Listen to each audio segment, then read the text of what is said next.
masa pinasan. Assalamualaikum warahmatullahi Maksud wabarakatuh. pinasan. Perkenalkan, nama saya Sandi Rawan, NIM T2019-1433, kelas A10. Saya di sini sebagai pemateri pertama akan menjelaskan tentang aspek yang mempengaruhi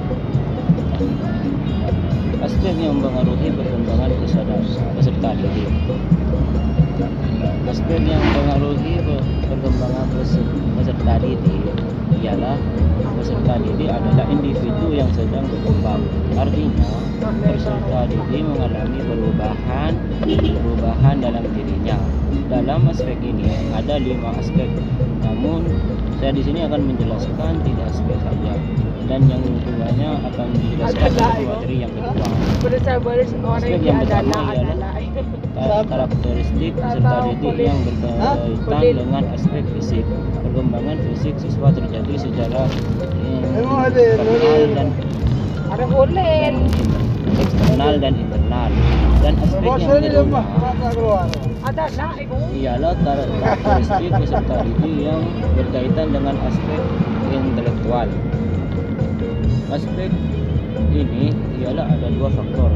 Yang pertama faktor hereditaritas dan yang kedua faktor lingkungan.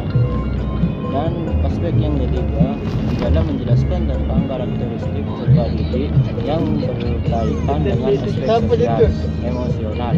Kata emosi berasal dari bahasa Inggris emotion yang pertama kali muncul di tahun 1579 saat diadaptasi dari bahasa Prancis. Emotion yang artinya untuk menggerakkan. Terima kasih, saya sebagai materi pertama dan akan dijelaskan oleh materi yang kedua. Assalamualaikum warahmatullahi wabarakatuh. Jadi baik, saya akan menjelaskan tentang karakteristik peserta didik yang berkaitan dengan aspek moral. Nah, jadi yang dimaksud dengan moral berasal dari kata Latin mores yang berarti tata cara, kebiasaan dan adat. Nah, setelah itu moral adalah perilaku yang sesuai dengan kebiasaan masyarakat tertentu atau pola perilaku yang diharapkan dari seluruh anggota kelompok. Dan perilaku yang tidak bermoral ialah perilaku yang tidak sesuai dengan harapan atau kurang adanya perasaan wajib menyesuaikan diri. Sementara itu, perilaku amoral atau non-moral adalah suatu perilaku yang tidak sesuai dengan harapan sosial, akan tetapi hal itu lebih disebabkan oleh ketidakacuan terhadap harapan kelompok sosial daripada pelanggaran. Kalau untuk dalam usaha membentuk tingkah laku sebagai pencerminan nilai-nilai hidup tertentu, ternyata bahwa faktor lingkungan memegang peranan penting. Kenapa? Karena kalau kita untuk mendapatkan moral yang baik itu juga karena faktor lingkungan. Kenapa? Karena kalau lingkungan kita buruk, pasti tidak jauh beda kita akan terikut dengan lingkungan tersebut. Dan kalau ingin kita menjadi orang yang bermoral, pastikan lingkungan kita yang harus tepat. Dan yang kedua tentang perubahan diri kita, karakter, gimana caranya kita untuk memperbaiki karakter diri. Nah, yang kedua itu yang selanjutnya tentang karakteristik peserta didik yang berkaitan dengan aspek spiritual. Jadi kata spiritual sendiri itu berasal dari bahasa Inggris, yaitu spirituality, yang kata dasarnya spirit, yang berarti ruh, jiwa atau semangat. Nah, kata spirit berasal dari bahasa spiritus yang berarti luas atau dalam, keteguhan hati atau keyakinan, energi atau semangat. Nah, kata sifat spiritual berasal dari bahasa Latin spiritualitas. Hubungan antara spiritual dan religius. Spiritualitas adalah kesadaran tentang diri dan individu, asal, tujuan, dan nasib. Sedangkan religius merupakan serangkaian produk perilaku tertentu yang dihubungkan dengan kepercayaan yang dinyatakan. Konsep mempunyai 2 pengertian, yaitu satu, yang pertama kepercayaan didefinisikan sebagai kultur atau budaya dan lembaga keagamaan seperti Islam, Kristen, dan sebagainya. karakteristik peserta didik yang berkaitan dengan aspek latar belakang sosial budaya. Nah, peserta didik kemungkinan tuh berasal dari beragam budaya, etnis dan rasa, karena itu dapat terjadi proses akulturasi. Untuk menangani peserta didik yang beragam tersebut, guru perlu memilih strategi pembelajaran yang sesuai dengan beragam kebutuhan peserta didik, latar belakang rasial atau etnik, dan memastikan kurikulum itu adil. Nah, Assalamualaikum warahmatullahi wabarakatuh. Sebelumnya perkenalkan dulu, nama saya Nur Laila, NIM T2019-1437, kelas PAI A10. Di sini saya dari kelompok 5 akan menjelaskan tentang karakteristik peserta didik SMP. Dalam tahap perkembangannya, peserta didik SMP berada pada tahap perkembangan operasional formal, yaitu umur 11 atau 12 sampai 18 tahun. Ciri pokok perkembangan pada tahap ini biasanya peserta didik sudah mampu berpikir secara abstrak dan logis. Jika dilihat dari tahap perkembangannya, peserta didik usia SMP berada pada tahap perkembangan pubertas, yaitu umur 10 sampai 14 tahun. Jika dilihat dari ciri fisik atau biologisnya, anak yang sudah memasuki masa pubertas memiliki ciri-ciri. Untuk perempuan, biasanya tumbuhnya rambut di daerah ketiak dan pubis, kemudian berkembangnya payudara, timbulnya jerawat, perubahan suara, dan perubahan tubuh serta menstruasi.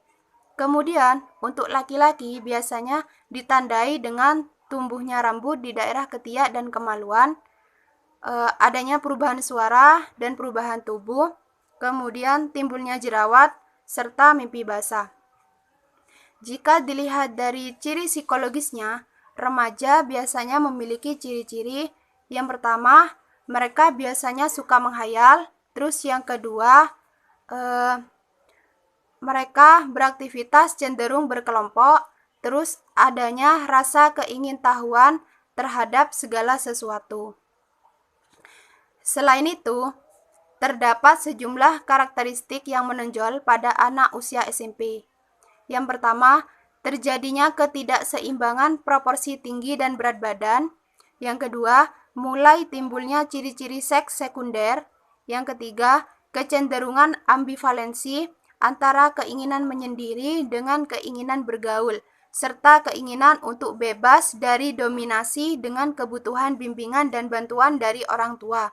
Yang keempat, senang membandingkan kaidah-kaidah, nilai-nilai etika atau norma dengan kenyataan yang terjadi dalam kehidupan orang dewasa. Yang kelima, mulai mempertanyakan secara skeptik mengenai eksistensi dan sifat kemurahan dan keadilan Tuhan. Yang keenam, reaksi dan ekspresi emosi masih labil. Yang ketujuh, mulai mengembangkan standar dan harapan terhadap perilaku diri sendiri yang sesuai dengan dunia sosial. Yang kedelapan, kecenderungan minat dan pilihan karir relatif sudah lebih jelas. Mungkin cukup itu saja penjelasan dari saya. Kurang lebihnya mohon maaf. Wassalamualaikum warahmatullahi wabarakatuh. Bismillahirrahmanirrahim. Perkenalkan, nama saya Siti Faikotul Himah, NIM T2019-1448. Di sini saya ditugaskan untuk menyampaikan materi kedua tentang karakteristik peserta didik usia SMA. Anak usia SMA biasanya mempunyai fase 15-18 tahun, yang biasanya disebut sebagai masa remaja pertengahan. Psikolog memandang anak usia SMA tersebut sebagai individu yang berada pada tahap yang tidak jelas. Ketidakjelasan itu karena mereka berada pada periode transisi, di mana periode ini merupakan periode dari masa kanak-kanak menjadi orang dewasa. Pada masa inilah mereka melewati masa remaja atau pubertas. Biasanya pada masa ini mereka tidak mau dikatakan sebagai anak-anak, Tetapi apabila sudah dikatakan dewasa, mereka masih belum sampai pada predikat orang dewasa pada umumnya. Contohnya, ketika ingin melakukan hal-hal yang kita mau, seperti tidak ingin diatur oleh orang yang dewasa, atau juga yang lainnya. Perkembangan peserta didik usia SMA itu dibagi menjadi dua. Yang pertama, perkembangan kognitif, di mana mereka mulai mengalami peningkatan kemampuan untuk memecahkan suatu masalah dan kemampuan untuk membuat keputusan. Yang kedua, kemampuan aspek efektif, yaitu mencakup proses belajar. Di sini yang berperan penting dalam aspek efektif ini yaitu guru, sahabat atau teman sebaya, dan keluarga. Yang terdapat 3 fundamental pada usia remaja SMA. Yang pertama itu biologis, seperti tumbuhnya kumis, tumbuhnya jakun pada laki-laki. Kemudian untuk perempuan itu mengalami masa menstruasi. Kemudian yang nomor 2 itu kognisi, seperti tumbuhnya rasa persaudaraan, moral, demokrasi, dan mampu berpikir hipotesis. Yang ketiga yaitu sosial. Contohnya seperti seusia mereka sudah mulai ada yang menikah, bekerja, dan lain sebagainya. Nah, teman-teman, mungkin itu saja yang dapat saya sampaikan. Kurang lebihnya mohon maaf. Wassalamualaikum warahmatullahi wabarakatuh. Assalamualaikum warahmatullahi wabarakatuh. Nama saya Tasya Muratul Maulidia Hasanah. NIM saya T2019-1466. Saya dari kelompok 5 akan menjelaskan penjelasan yang ketiga atau yang C, yaitu implementasi karakteristik usia SMP dan SMA terhadap pembelajaran. Secara umum, karakteristik anak adalah keseluruhan ciri-ciri tingkah laku siswa yang meliputi kecerdasan, kecakapan, pengetahuan, sikap, dan minat, menurut Jalaluddin 1998. Sedangkan menurut UNO, karakteristik anak adalah aspek-aspek dan kualitas anak seperti bakat, motivasi, hasil belajar yang telah dimiliki. Nah, karakteristik anak bisa mempengaruhi pemeliharaan atau pemilihan strategi perorganisasian dan strategi penyampaian materi pembelajaran. Maka, jadi anak-anak itu memiliki strategi masing-masing. Selain itu, karakteristik anak memiliki ciri khas tersendiri secara umum, yang relatif sederhana. Karakteristik anak perlu diperhitungkan dalam proses pembelajaran, karena karakter dari anak-anak tersebut pasti berbeda, sehingga dapat mempengaruhi jalannya proses hasil dari pembelajaran yang akan dilangsungkan. Pemahaman karakteristik anak akan membantu dalam mencari serta menilai aktivitas siswa dalam rangka mencapai keberhasilan pembentukan kepribadian anak agar berkembang sesuai dengan karakternya. Maka proses salah satunya yaitu harus didukung oleh unsur keteladanan dari orang tua dan juga guru. Ada juga kegiatan rutinnya. Kegiatan rutin itu kegiatan harian yang dilaksanakan secara terus-menerus namun terprogram secara pasti. Maksudnya itu kayak membutuhkan penanganan khusus seperti itu. Dan ada juga kegiatan terintegrasi, adalah kegiatan pengembangan pembelajaran yang melalui pengembangan bidang kemampuan dasar yang terintegrasi dengan semua kegiatan pembelajaran. Dan juga ada pula beberapa pola pembelajaran anak diharapkan dapat mempertimbangkan karakteristik pembelajaran anak yang secara garis besar pembelajarannya harus memiliki sifat-sifat yang beberapa, yaitu yang pertama, senang bermain. yaitu hal yang penting bagi anak-anak dengan bermain, yaitu dapat mempelajari banyak hal melalui permainan tersebut. Dan yang kedua, senang bergerak. Senang bergerak ini maksudnya agar pembelajaran itu tidak cepat bosan atau jenuh.